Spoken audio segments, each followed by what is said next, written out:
Pinarayi വെസ്റ്റിലെ C Madhavan സ്മാരക വായനശാലയുടെ നേതൃത്വത്തിൽ തൊഴിലുറപ്പ് തൊഴിലാളികളും മറ്റ് നിത്യവരുമാനക്കാരായ സാധാരണക്കാരും ഉൾപ്പെടെയുള്ള വയോജനങ്ങളുമായി മലേഷ്യയിലേക്ക് യാത്ര സംഘടിപ്പിക്കുമെന്ന് സംഘാടകർ തലശ്ശേരിയിൽ വാർത്താസമ്മേളനത്തിൽ പറഞ്ഞു.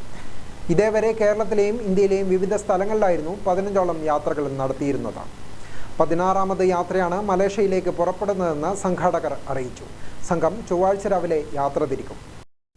വായനശാലയുടെ വയോജന വേദിയാണ് യാത്രയ്ക്ക് നേതൃത്വം വഹിക്കുന്നത്. 80 വയസ്സ് കഴിഞ്ഞ PK Yashoda, Malathi, Pushpavalli, ward member K Vimala എന്നിവരും യാത്രാസംഘത്തിലുണ്ട്. യാത്രയ്ക്കുള്ള പാസ്പോർട്ടിനായി സമർപ്പിക്കാൻ ജനന തീയതി, രേഖകൾ പോലും ഇല്ലാതിരുന്ന വയോധികർക്ക് പാൻ കാർഡുകൾ സംഘടിപ്പിച്ചാണ് അപേക്ഷ സമർപ്പിച്ചത്. പ്രായമായാൽ വീടുകളിൽ ഒതുങ്ങിക്കഴിയേണ്ടവരല്ല വയോജനങ്ങളെന്ന് തെളിയിക്കുക കൂടി യാത്രാോദ്ദേശമാണെന്നും വായനശാല secretary advocate V Pradeepan Thalassery press ഫോറത്തിൽ നടത്തിയ വാർത്താസമ്മേളനത്തിൽ പറഞ്ഞു.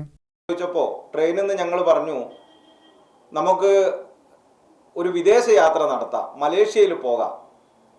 അപ്പോൾ ചോദ്യത്തിനൊന്നും മിണ്ടിയില്ല. പിറ്റേ ദിവസം രാവിലെ നാട്ടിലെത്തി. പിറ്റേ ദിവസം രാവിലെ വീട്ടിൽ പുലർച്ചെ ഒരു കോളിംഗ് ബെല്ല്. ഞാൻ വാതിൽ തുറന്ന് നോക്കുമ്പോൾ യശോദി എടുത്ത് ആധാർ കാർഡും 2000 ഉറുപ്പിക എടുത്തിട്ട് എൻ്റെ അടുത്ത് തരികയാണ്. മലേഷ്യയിലേക്ക് പാസ്പോർട്ട് എടുക്കേണ്ട പൈസ മോനെ, ഞാൻ എന്തായാലും വരുന്നുണ്ട് യാത്രക്ക്.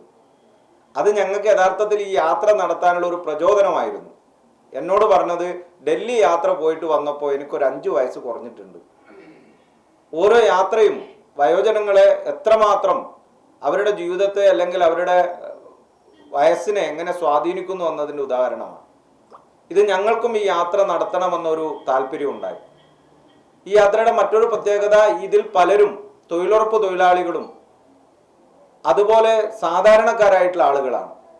യാത്ര ചെയ്യുന്ന എല്ലാ വയോധികർക്കും യാത്രാനുഭവങ്ങൾ പങ്കുവയ്ക്കാൻ പുസ്തകവും പേനയും വായനശാല നൽകുന്നുണ്ട്. യാത്ര കഴിഞ്ഞ് തിരിച്ചെത്തിയാൽ അനുഭവക്കുറിപ്പുകൾ വായനശാലയ്ക്ക് കൈമാറണം. ഇവ ക്രോഡീകരിച്ച് യാത്രാവിവരണ മാഗസിനും തയ്യാറാക്കും. വാർഡ് മെമ്പർ K വിമല, വയോജനവേദി സെക്രട്ടറി E രാജൻ, വായനശാല വൈസ് പ്രസിഡന്റ് KP രാമകൃഷ്ണൻ, യാത്രാംഗങ്ങളായ യശോദ, മാലതി എന്നിവരും വാർത്താസമ്മേളനത്തിൽ സംബന്ധിച്ചു. ഗ്രാമിക ന്യൂസ്, തലശ്ശേരി.